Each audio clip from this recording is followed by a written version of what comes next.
Chapter 11. Aaron Hikimian. My dad always uses this expression. If it looks like a duck, and it quacks like a duck, it's probably a duck. Well, that isn't always true. It looks like Ambrose, and it talks like Ambrose, but no way that's Ambrose. How can a person be so different just because he fell on his head? Okay, so he's sidelined from football. Nothing you can do about some dumb doctor's orders. And amnesia, that's pretty out there, though Wikipedia says it's real.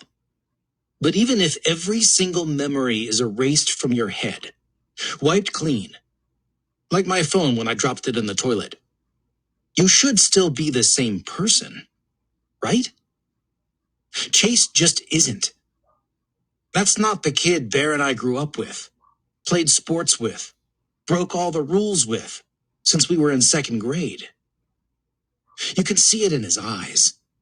He looks at us like he barely knows us, or any of the Hurricanes. I guess I understand that. We're like new people he just met for the first time. Even so, shouldn't we be starting to hit it off by now? That's not happening either. He's not into the things we're into. Not football, not anything. That hurts. I get that his memory is erased, but is our whole friendship erased too? Being boys with someone isn't just a bunch of stuff you did together in the past. There has to be more to it than that. But right now, it's like we've got zero in common with the guy. Worse, the kids he does have stuff in common with are all losers. The video club? Really? The Chase I knew wailed on those guys worse than any of us. And now they're who he wants to hang out with. Who's next, huh? The Care Bears? And those wusses have totally forgiven him, too. Except Shoshana, for obvious reasons. I wonder if he's figured that out yet. The big question is this. Is the old Ambrose trapped in there somewhere waiting to realize what a dork he's being and get back to normal? Or is this new nerd-loving Chase the only Chase there's going to be from now on? That's a pretty big deal. And not just because we're supposed to be boys. He has something that belongs to all three of us. Something important. What if he doesn't even know he's got it? Bear isn't a deep thinker. He's all action. Dude, this is stupid. Let's just ask him. Say, we know you have it. Fork it over. The guy has amnesia, I reason. That means he might not even remember where he put it. Bear snorts. You buy that? Trust me, he remembers just fine. That thing's valuable. He's faking all this amnesia stuff so he can keep it for himself. You're talking about our boy, I exclaim angrily, giving him a shove that would put one of those video dweebs halfway across town. You're a jerk for even thinking it. He shoves me back. Then you're the jerk, because I know you're thinking it too. But I'm not thinking it. Honestly, if Chase is just punking us all with this amnesia stuff, that would be better. If tomorrow he says, fooled you, I might be ticked off for a day or so. Then I'd shake his hand for putting one over on us. Mostly, I'd be glad to have the old Chase back. One way or the other, we've got a problem, I tell him.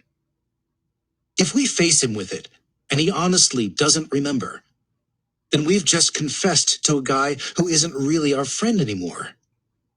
Big deal.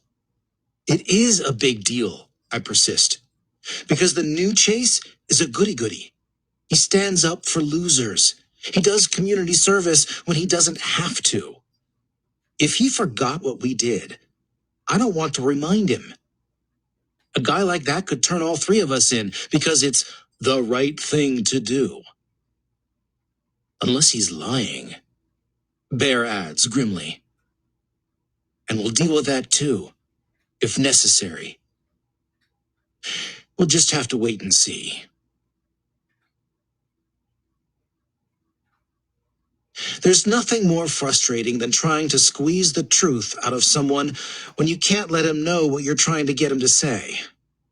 I'm a plain guy. I like plain talk.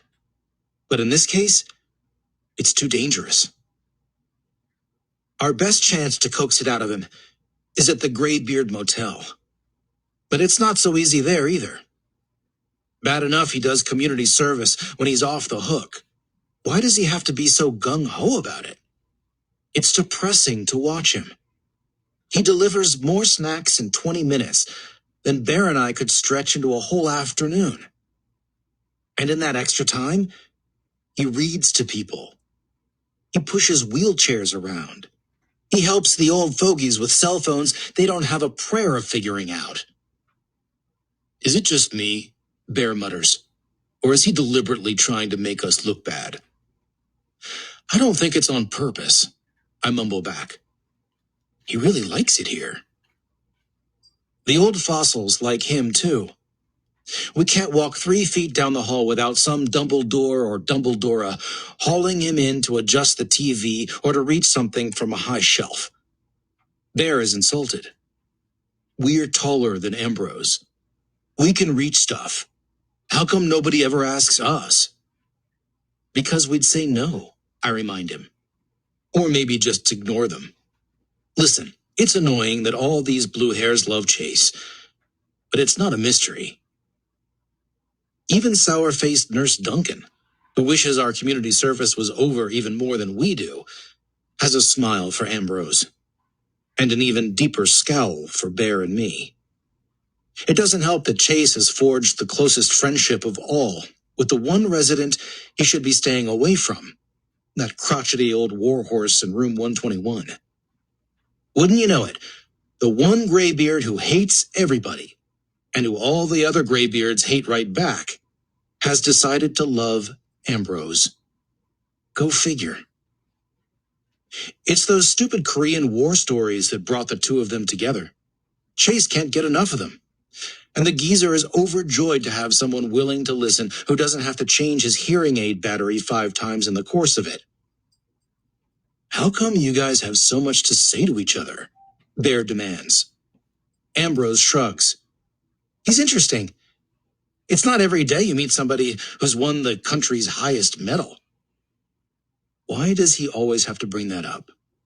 It makes me nervous, and it makes Bear practically crazy.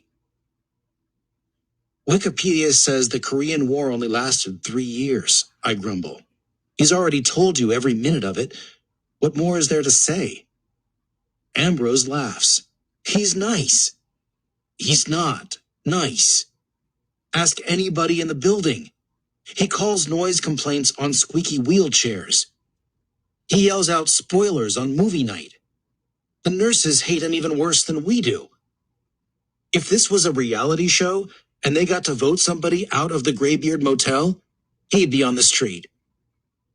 But Chase gets called away to wheel Mrs. Berglund to her weekly canasta game, as if one of the orderlies couldn't do it. Maybe he just likes war stories, I offer to Bear. He isn't buying it. He never liked war stories before. And that's the whole problem. We know the kid, but we don't, which makes it almost impossible to figure out what's going on inside his head, or how worried we should be.